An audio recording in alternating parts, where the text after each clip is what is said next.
Welcome to Pragati tutorial. Last video में हमने 7.1 पूरा सॉल्व किया था।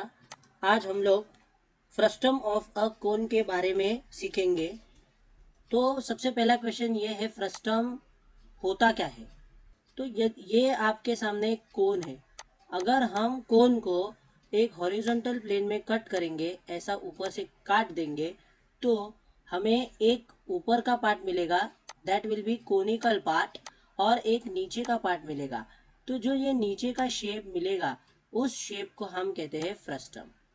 अगर आप कोन को तिरछा काटोगे तब आपको ऐसा शेप मिलेगा, उसे हम फ्रस्टम नहीं कह सकते, क्योंकि फ्रस्टम होने के लिए हमें उसको हॉरिजॉन्टल कट करना होगा। अब देखते हैं फ्रस्टम में कौन कौन से पैरामीटर होते हैं। जैसे हमारे कोन में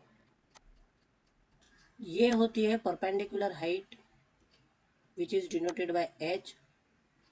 ये होता है रेडियस ऑफ कोन।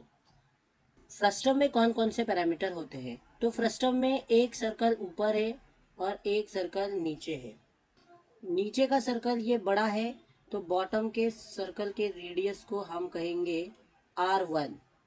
याद रखना, हमेशा हम जो सर्कल बड़ा होगा उसके रेडियस को 1 कहेंगे और उसके डायमीटर को कहेंगे D1। छोटे सर्कल के रेडियस को कहेंगे R2 और डायमीटर को कहेंगे D2। इस सेंटर से लेकर इस सेंटर तक ये है फ्रस्टम की परपेंडिकुलर हाइट, ये है फ्रस्टम की slant height.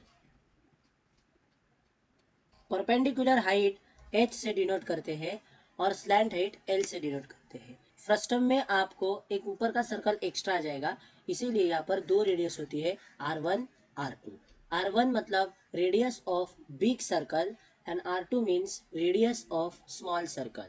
So remember this. Frustum के फॉर्मूलेस जो आपको टेक्स्ट बुक में गिवन है, इन फॉर्मूला का अपना अपना डेरिवेशन है, हम डिराइव भी कर सकते हैं।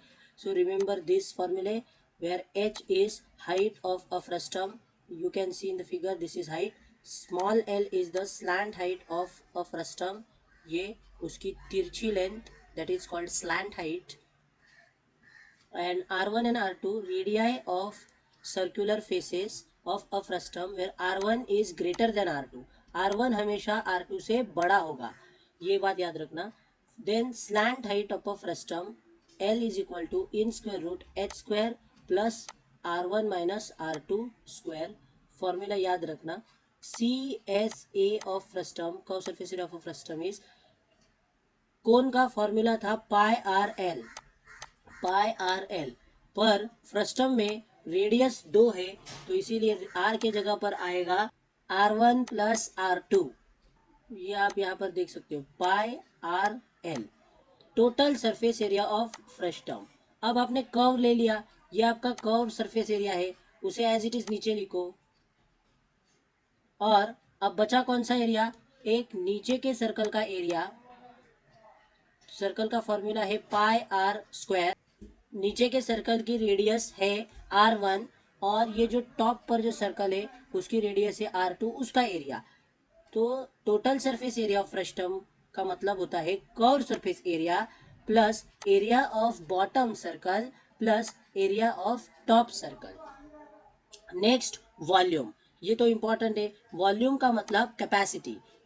कैपेसिटी फाइंड करने के लिए हमें वॉल्यूम ऑफ फ्रस्टम का फॉर्मूला यूज करना होगा, 1/3 पाई h in bracket R1 square plus R2 square plus R1 into R2। This is the formula. बस फॉर्मूला याद रखना है और वैल्यू उस फॉर्मूला में सब्सटीट्यूट करके सॉल्व करना है, बस इतना ही आपको फ्रस्टम का काम आएगा। कैपेसिटी फाइंड करने के लिए अब आपके डेली लाइफ में कौन से शेप होते हैं, डेली लाइफ में आप बकेट का शेप भी देखो, फ्रस्टम का शेप होता है।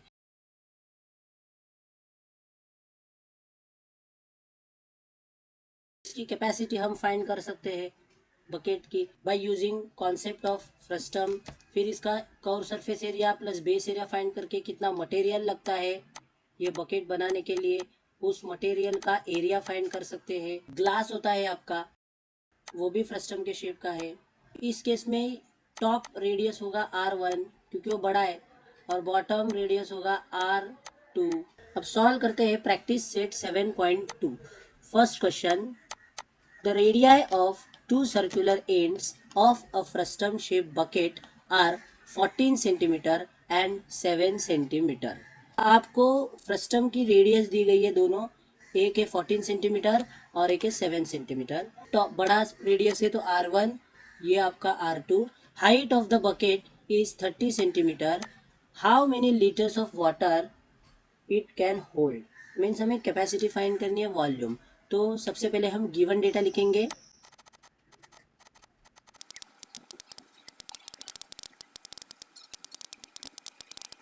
तो ये हमारा इक्वेशन है, capacity of a bucket is equals to volume of a frustum.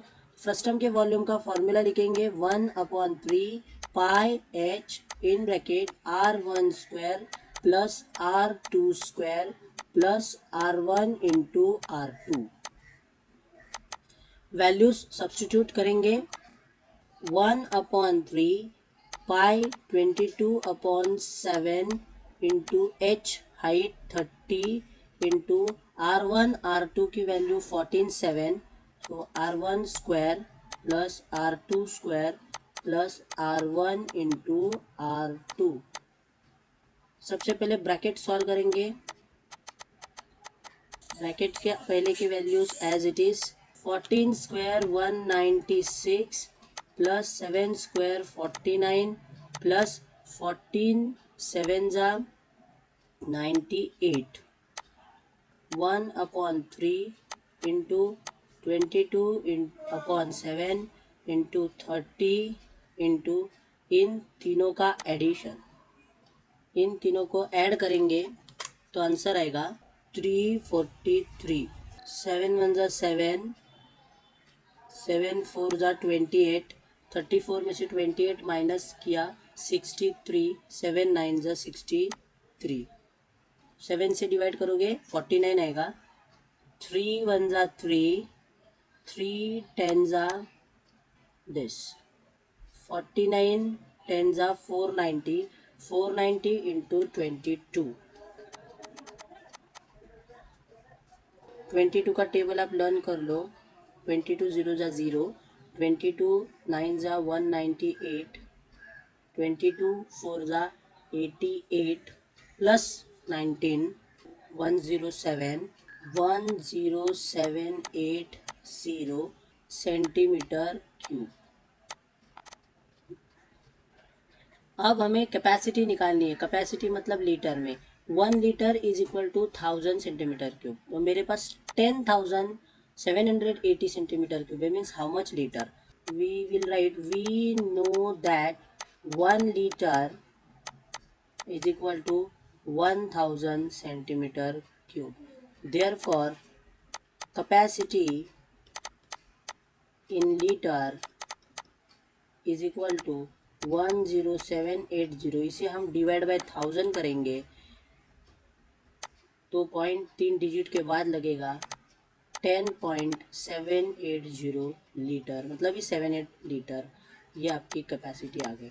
Final statement लिखेंगे, therefore 10.78 litre of water given bucket can hold. Text book में आप आंसर भी देख सकते हो, 10.78 litre. Next question, the radii of ends of a frustum are 14 centimeter and 6 centimeter and its height is 6 centimeter. H is equal to 6. Find its CSA curved surface area, TSA total surface area and volume. But take the value of pi as 3.14. जो value उन्होंने suggest की वही value हम use करेंगे। Let me right given data.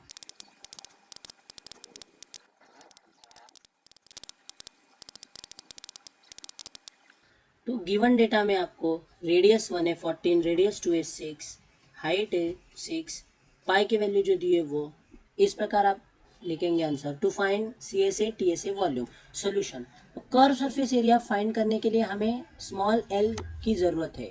Small l means slant height,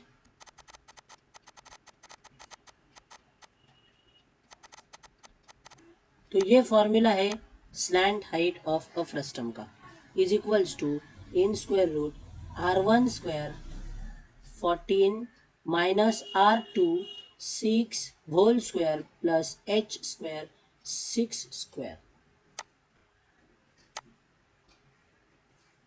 14 minus 6 8 square plus 6 square 36 64 plus 36 100 and the square root of 100 is 10।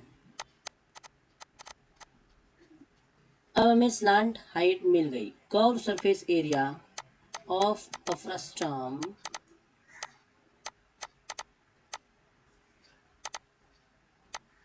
Pi R1 plus R2 into L।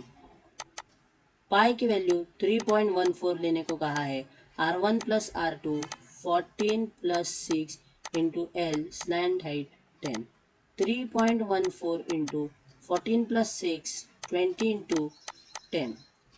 ये zero cut, ये zero cut और ये point इस तरफ shift होगा क्योंकि multiply का zero cut हुआ है। अगर डिवाइड में से जीरो कट होता है तो पॉइंट लेफ्ट साइड जाता है और मल्टीप्लाई का जीरो कट होता है तो पॉइंट राइट साइड आता है उतना डिजिट। तो ये हो जाएगा 314 इंटू 2 इंटू 1, 2 1 जा 2, 314 2 जा 628। तो ये कर्व सरफेस एरिया है, therefore its unit is centimetre square और you can write square centimetre. अब इसके बाद हमें टोटल सरफेस एरिया फाइंड करने को कहा है। तो टोटल सरफेस एरिया फाइंड करेंगे।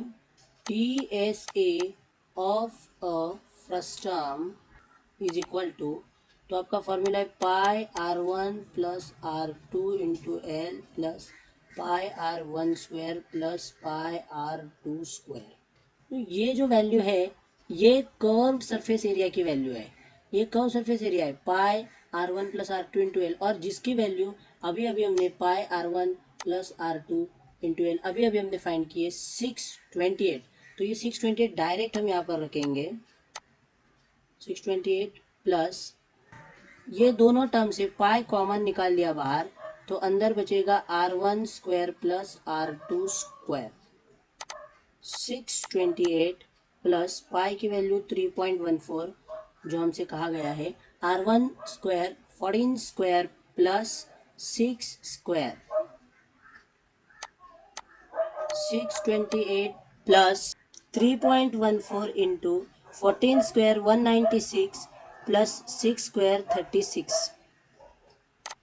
628 plus 3.14 into addition of 196 plus 36, इन दोनों का एडिशन आएगा 232। 628 एज इट इज, इन दोनों का मल्टीप्लाई करेंगे so you will get 728.48। Now addition of these two 1356.48। तो ये हमें टोटल सरफेस एरिया भी मिल गया। टोटल सरफेस एरिया का यूनिट सेंटीमीटर स्क्वायर। अब वॉल्यूम फाइंड करना है तो वॉल्यूम का फॉर्मूला यूज करेंगे 1/3 pi H R1 square plus R2 square plus R1 into R2। 1/3 pi value 3.14, height आपको 6 है, R1 की वैल्यू 14, R2 की value 6 plus 14 into 6। 1/3 into 3.14 into 6 into, पहले ब्रैकेट सॉल्व करेंगे।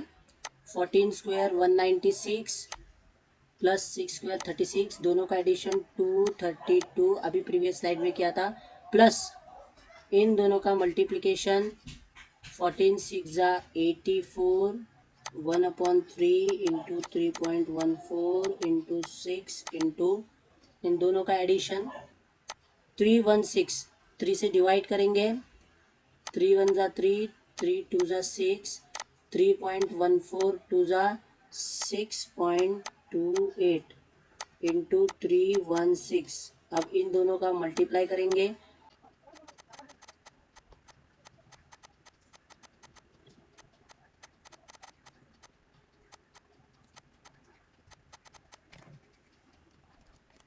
पॉइंट 2 डिजिट के बाद है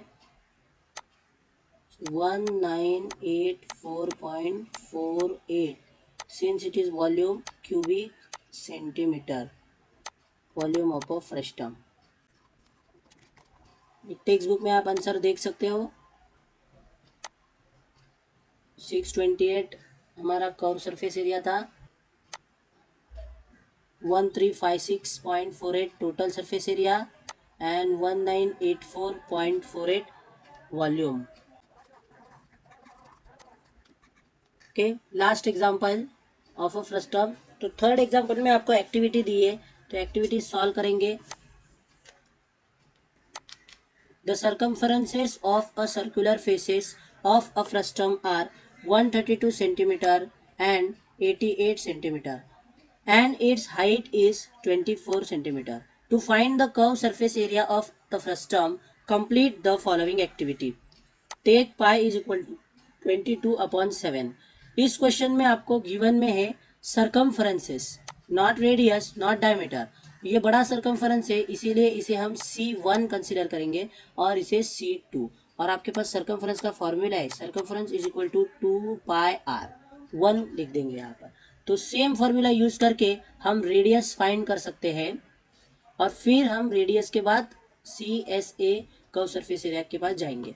तो देखो first activity, circumference 1 C1 is equal to 2πr1 is equal to 32। ये 2π आप ट्रांसफर करोगे इधर डिनोमिनेटर में जाएगा, तो 132/2π, देन 2 1 जा 2, 2 6 जा 12, 2 6 जा 12, तो ये आंसर आ गया आपको 66/π। Similarly circumference 2 is equal to 2πr2। r2 की वैल्यू निकालने के लिए 2π को आप वहाँ भेजेंगे, तो 88/2π, 2 1 जा 2, 2 4 जा 8, 2 4 जा 8, 44/π। This is R2। अगर पाई की वैल्यू सब्स्टिट्यूट करेंगे तो 66/22/7, ये 7 यहाँ पर मल्टीप्लाई होगा जाकर, 22 1 जा 22, 22 3 जा 66 एंड 3 7 जा 21 सेंटीमीटर। ये आपको R1 मिल गया। देन सेम स्टेप 44/22/7, 7 मल्टीप्लाई करेगा, 22 1 जा 22 2 जा 7 2 जा 14 सेंटीमीटर, ये आपको R2 मिल गया। Then slant height of a frustum, curve surface area find करने के लिए स्लैंट हाइट लगती है h², हाइट है आपकी 24, तो 24 square plus R1 minus R2, R1 है 21 माइनस R2 है 14, दोनों का subtraction 7 centimetre. Square root find करेंगे, 24 का स्क्वायर 576, 7 का स्क्वायर 49, दोनों को स्क्वायर रूट में लेंगे। एडिशन है 625, 625 25 का स्क्वायर रूट है, सो 25 centimetre. This is your slant height. Then curved surface area of the frustum is equal to pi R1 plus R2 into L. R1 plus R2. R1 is 21, R2 is 14. So 21 plus 14, 35 into L. Slant length 25. So pi की value 22/7 into 35 into 25. 7 1 जा 7, 5 जा 25, 5 जा 125 और 125 into 22, 25 5 जा 111, 110, 22 2 जा 44, 55, 22 1 जा 22 plus 5 27, 2750 square centimetre. ये activity completed. तो in this way you can solve activity. यही क्वेश्चन आपको बिना एक्टिविटी के भी आ सकता है, तो आप लोग को स्टेप्स मालूम रहने चाहिए। टेक्स्ट बुक के सारे एक्टिविटी अच्छे से करो।